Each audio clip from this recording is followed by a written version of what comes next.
The message I was never supposed to see. I wasn't the kind of girl who checked phones. At least, I didn't think I was. But that night, something felt off. He was in the shower, his phone buzzed. Once, twice, then again. I tried to ignore it. I really did. But then I saw the name. Ashley? I told myself it had to be nothing. A joke, a group chat, something stupid. But the phone kept buzzing. And then, I saw the preview. Last night was a mistake, but I can't stop thinking about it. My hands started shaking. I didn't even remember picking up the phone. My body just moved on its own. Unlocked. Messages. Scroll. And then, everything shattered. There were pictures. Not just flirting. Pictures. Her in his hoodie. In my apartment. In my bed. I couldn't breathe. I kept scrolling, hoping, praying that it wasn't what I thought. But it got worse. She almost caught us yesterday. Yesterday, I was home yesterday. That means they were here. While I was here, I dropped the phone. The shower turned off. My heart started racing so fast I thought I would pass out. This was it. The moment everything would explode, the bathroom door opened. He walked out like nothing happened. Like he didn't just destroy my entire life.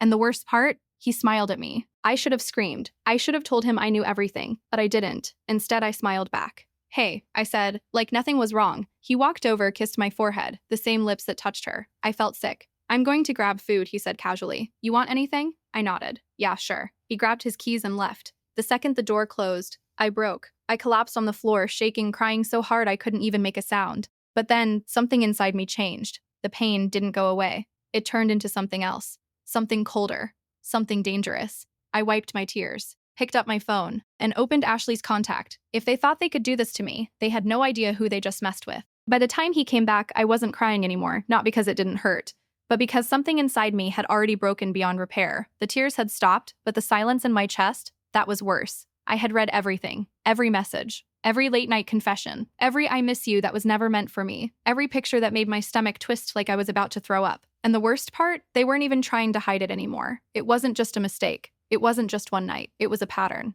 a secret life. And I had been the only one who didn't know. When he walked through the door, holding takeout like some perfect boyfriend, I almost laughed. Got your favorite, he said, smiling like nothing had happened. Like he hadn't destroyed me an hour ago. I looked at him, really looked this time, and suddenly, I didn't recognize him. Not his voice. Not his smile. Not even the way he stood in front of me like he belonged here, because he didn't. Not anymore. Thanks, I said quietly, taking the bag from his hands. I acted normal. Too normal. I sat next to him on the couch. I laughed at his stupid jokes. I even leaned into him when he put his arm around me. And the whole time, I felt nothing. No love, no comfort, no warmth.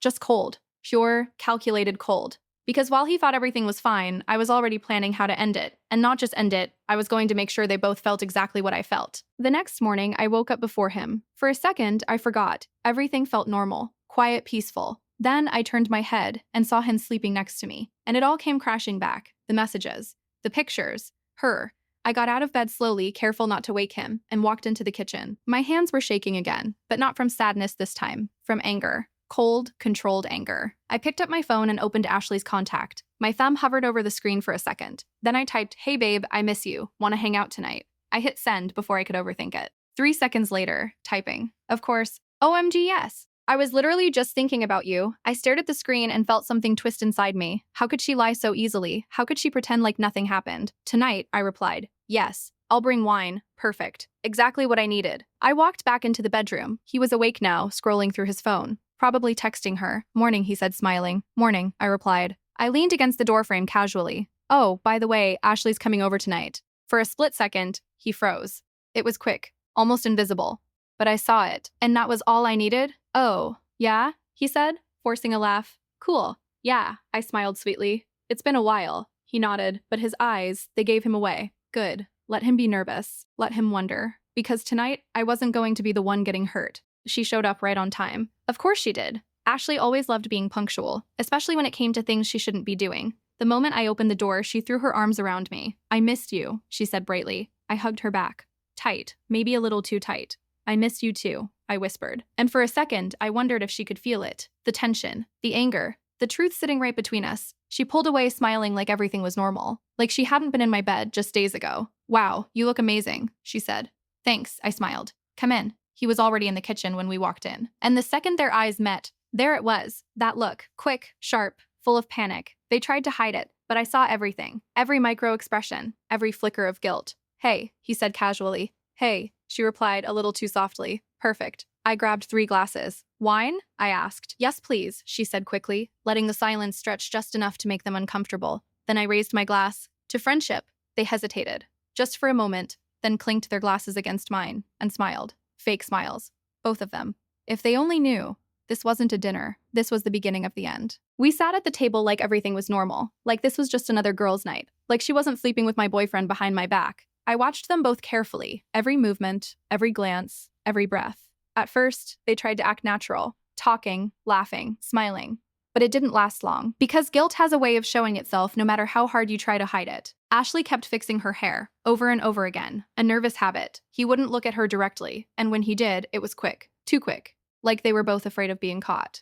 Good, they should be. I took a slow sip of wine, letting the silence stretch just enough to make them uncomfortable. You know what's weird, I said casually. They both looked at me instantly. Too fast, too alert. What? He asked. I leaned back in my chair, pretending to think. I had the strangest dream yesterday. Ashley's smile faltered. Just for a second. Oh?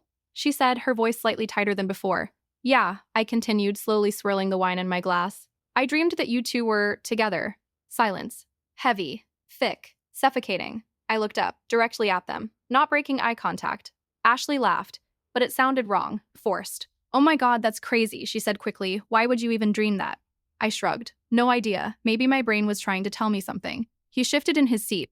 I saw his hand tighten around his glass. Babe, that's kinda weird, he said, trying to laugh it off. Is it? I smiled softly, and for the first time that night, neither of them knew what to say. After that, the mood changed. Completely, the air felt heavier, like something invisible had settled over the table, and neither of them could shake it off. Good. That's exactly what I wanted. Ashley started talking more. Too much. Filling every second of silence with pointless stories. Work drama. Random gossip. Things I didn't even care about. She was trying to distract herself. Trying not to think. Trying not to look at him. But I noticed everything. The way her voice slightly shook when I looked at her too long. The way she avoided certain topics. The way she kept reaching for her glass, even when it was already empty. Meanwhile, he was getting quieter and quieter, barely speaking now, just nodding, agreeing, pretending. But his eyes, they were darting between us constantly, like he was waiting for something to explode. I leaned forward slightly, resting my chin on my hand, watching them like they were a movie.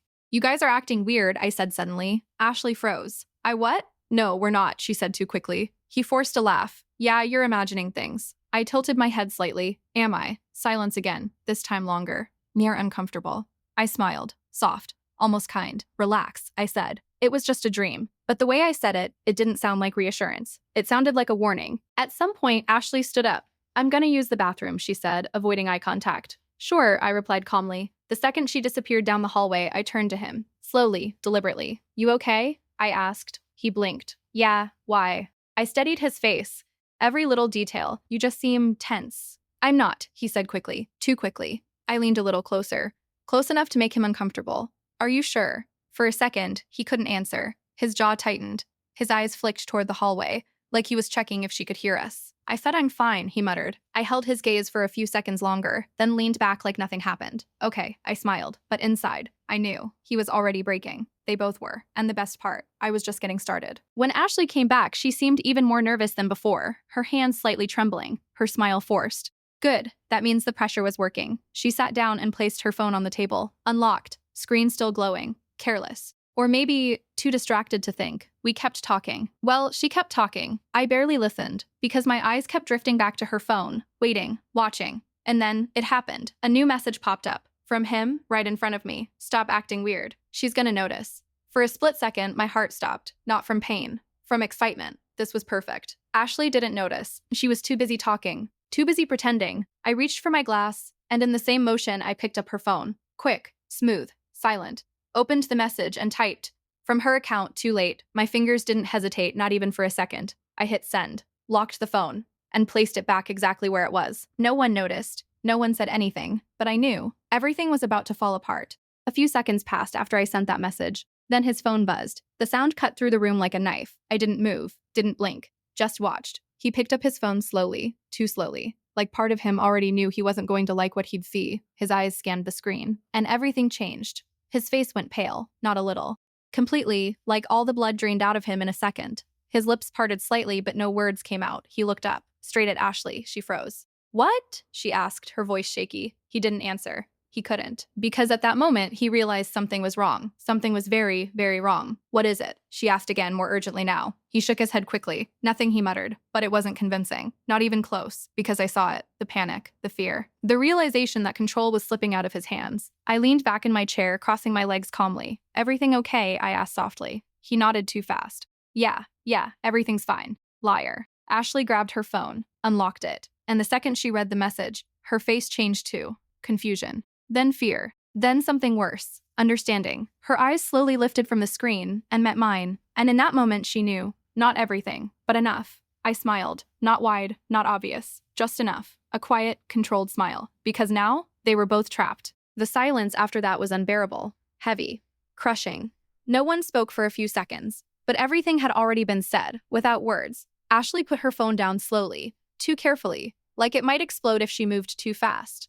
I think I should go, she said suddenly. Her voice was different now, smaller, shaky. No, I said calmly. Both of them looked at me, surprised, confused. I stood up slowly, taking my time, feeling their eyes on me. You're not going anywhere, I continued. My voice wasn't loud, but it didn't need to be. Because now they were listening, really listening. I walked over to the table, picked up my phone, and placed it right in front of them. Screen already on, messages open, pictures visible. Every secret, every lie, exposed. Ashley gasped. He froze completely. And just like that, there was no more pretending. I can explain. Ashley started, her voice breaking.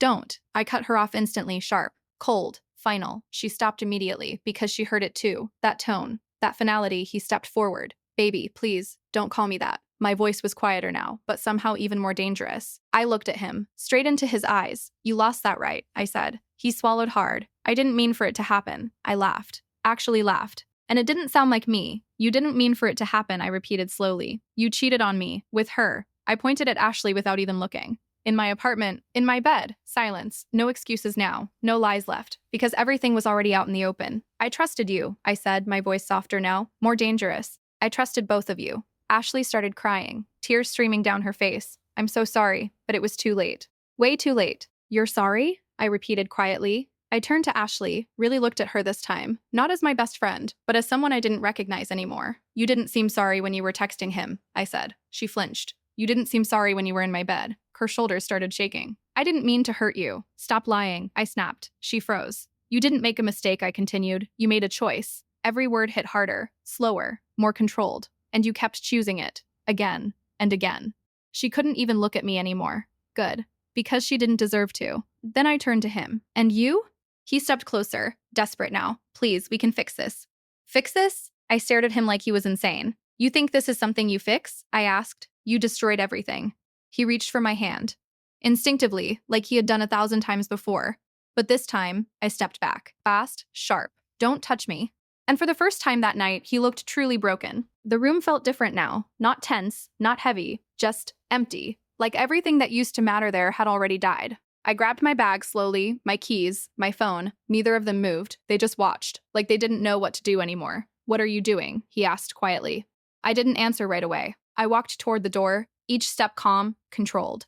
Final. You know what the worst part is? I said, stopping just before opening it. Silence behind me. I would have never done this to you. My voice didn't shake, not even a little. I turned slightly, just enough to see them. I would have protected you, both of you. Ashley started crying harder. He said nothing. Because there was nothing left to say, I placed my hand on the door handle. But you didn't protect me. And with that, I opened the door and walked out, without looking back.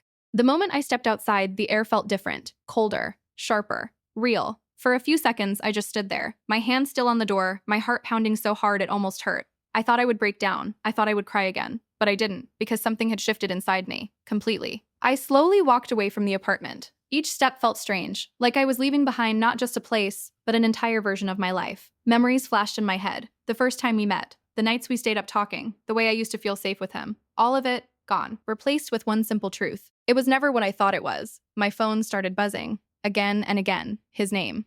Over and over, I looked at the screen, watched it light up, then go dark, then light up again.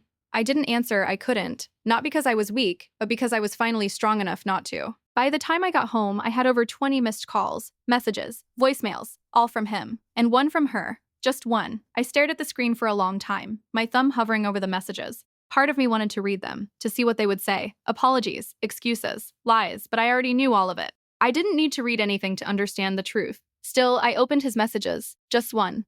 Please just talk to me, I can explain. Explain what? That he lied? That he betrayed me? That he chose her over and over again? I locked my phone, without replying. Ashley's message stayed unopened. I didn't need her words. Because her actions had already said everything. That night, I didn't cry. I didn't scream. I didn't call anyone. I just sat there, in silence.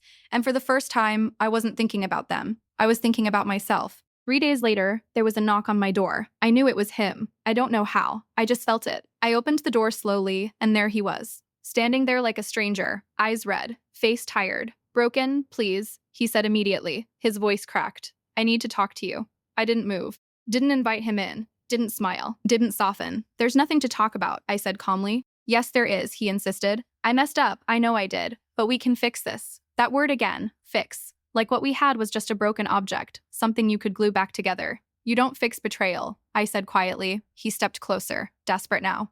I love you. I looked at him. Really looked. Searching for something. Anything. The person I used to know. But he wasn't there. Not anymore. I used to love you too, I said, the way his expression shattered, the way his shoulders dropped, like something inside him finally gave up. But that version of me, I continued slowly. She's gone. Silence. Heavy. Final. I would have done anything for you, I said, and you knew that. He nodded, tears in his eyes. I know, and I hate myself for it.